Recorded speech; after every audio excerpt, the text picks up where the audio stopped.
नमस्कार, आपके साथ मैं हूं दिशा। कोलकाता समाचार वार्ता 19 में आप सबका स्वागत है। शुरू करते हैं आज की विशेष खबरों के साथ। जन्माष्टमी के अवसर पर शांतिपल्ली पूजा समिति की ओर से खूंटी पूजा का उद्घाटन समारोह आयोजित किया गया।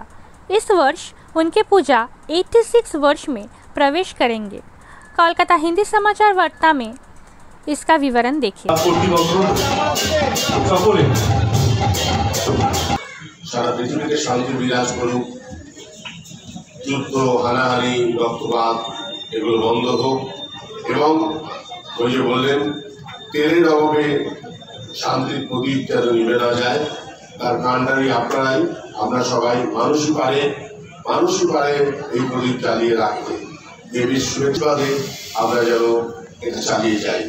আবার দেখা হবে শান্তি বলি যুগ যুগ ছিল। ধন্যবাদ। তারপর পূজা, তাই মা আসছেন এটাই মনে করছি। তবে এবং শান্তিপল্লীর মা যখন আসছেন তখন শান্তি ছড়িয়েই যাবে। কিন্তু এটাই তো বড় কথা না যে শান্তির পুজো করলাম, এক প্রদীপ জ্বালালাম, সবাই এই আমাদের আলাপ। আমরা যে ব্যাংকে কাজ করতাম সেই ব্যাংকের ও একজন বড় আমাদের গ্রাহক ছিল এবং সেই সময় ওর সাথে ঘনিষ্ঠতা আমাদের আরও বেড়েছিল।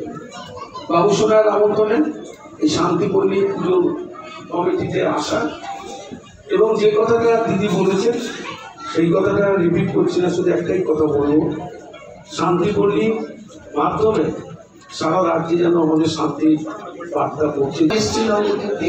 ভীষণ ভালো কথাবার্তা, খুব ভালো লাগে, আন্তরিকভাবে বলে।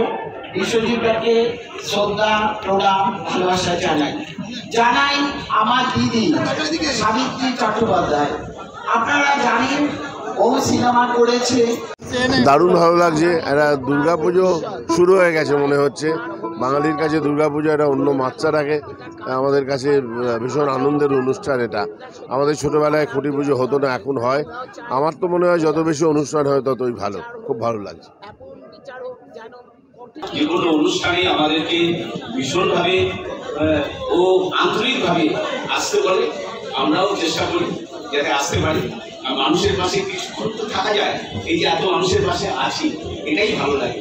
তাই আজকে মাননীয় মুখ্যমন্ত্রী যেভাবে পুজোগুলোকে এগিয়ে নিয়ে যাচ্ছেন এবং একটা কথাই বলছেন, ধর্ম যার যার, উৎসব সবার।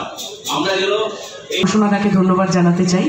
আর অবশ্যই আমাদের এখন সিচুয়েশন খুব একটা ভালো নেই, কিন্তু মা আসছেন, মা সব কিছুর প্রতিকার করবেন আশা করছি, কারণ মায়ের উপরই ভরসা। তো তার জন্যই আজকে আমি আর অঙ্কুশ এখানে এসেছি আপনাদের সাথে এই মানে সুন্দর সময়টা কাটাতে। আর থ্যাংক ইউ আমাদেরকে আহ্বান জানানোর জন্য। আর আশা করছি আমরা খুব শিগগিরই জিতবো। নতুন ছবি নিয়ে কিছু বলবে দর্শকদের? নতুন ছবি দেবী চৌধুরানী জাস্ট কমপ্লিট করেছি, আজকেও একটু পরে ডাবিং আছে। এই ছবিটা আমার জন্য খুব স্পেশাল, আর প্রত্যেকটা অ্যাক্টারের জন্যই আমার মনে হয় এরকম একটা গল্প, এরকম একটা স্টোরি তাদের মানে ক্যারিয়ারে একটা ভীষণ মাইলস্টোন হওয়ার মতো। তো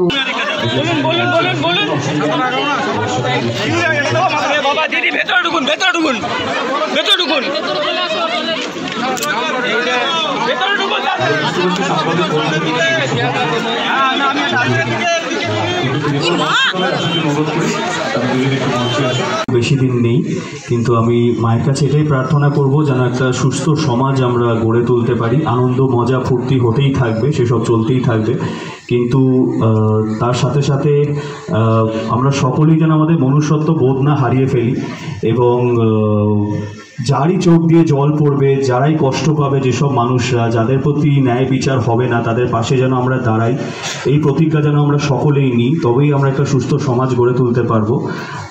তাই জন্য আমি এটুকুই বলতে চাই যে আপনারা সকলেই সুস্থ থাকুন, ভালো থাকুন এবং মানুষ হয়ে মানুষের পাশে দাঁড়ান। Thank you so much.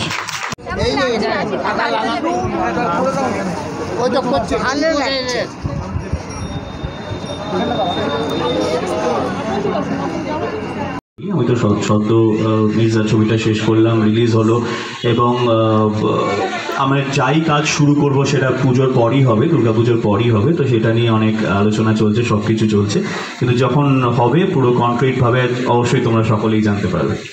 মির্জার দারুণ দারুণ গান ছিল, গাইডটা তোমার পরে উনি গানের রিকোয়েস্ট করেছেন, আমি নেচে দেখাতাম, কিন্তু এখন সত্যি মন মেজাজ কারোরই ভালো নেই, কিন্তু তাও একটু হলেও মনটা হালকা হচ্ছে আপনাদের সকলের সামনে এসে, এবং ভালো লাগছে আজকে খুঁটি পুজোয় এলাম, কিন্তু আরেকটু সমাজটা সুস্থ হোক, আরও বেশি ভালো লাগবে তখন। Thank you. আমরা অবশ্যই এই থালা, গ্লাস, বাটি, ঘন্টা যেসব আগেকার দিনে পুজো হতো সেগুলো এখন প্রায় লুপ্ত। এখন তো সবাই স্টিল, কাঁসা, থার্মোকলে চলে গেছে। আমরা সেইগুলো দিয়ে প্যান্ডেল তুলে ধরার চেষ্টা করছি। আর অবশ্যই প্যান্ডেলের সঙ্গে সামঞ্জস্য রেখে ভাস্কর শ্রী প্রদীপ রুদ্রপাল আমাদের মূর্তি বানাচ্ছে।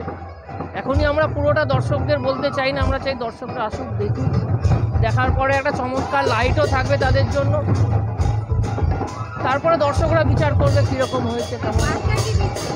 এখান থেকে বার্তা দিচ্ছি, বাংলার মাটি, বাংলার মা, আমরা বাংলা সবাই এক। 86তম বর্ষ। সুজিত মণ্ডল, চিফ অর্গানাইজার। রাখি বন্ধনের মতো মনটাকে পবিত্র রেখে এই সমাজ যেন এগিয়ে যায়। আর আমরা চাই না এই নোংরা পরিস্থিতি হোক, যারা করেছে তাদের শাস্তি হোক। আমি না, সারা ভারতবর্ষের লোকই চাইছে শাস্তি হোক। আমাদের মুখ্যমন্ত্রী বলেছে যেভাবেই হোক, যত বড়ই শাস্তি দিক, আমরা দলে থেকেই বলছি শাস্তি হোক তার।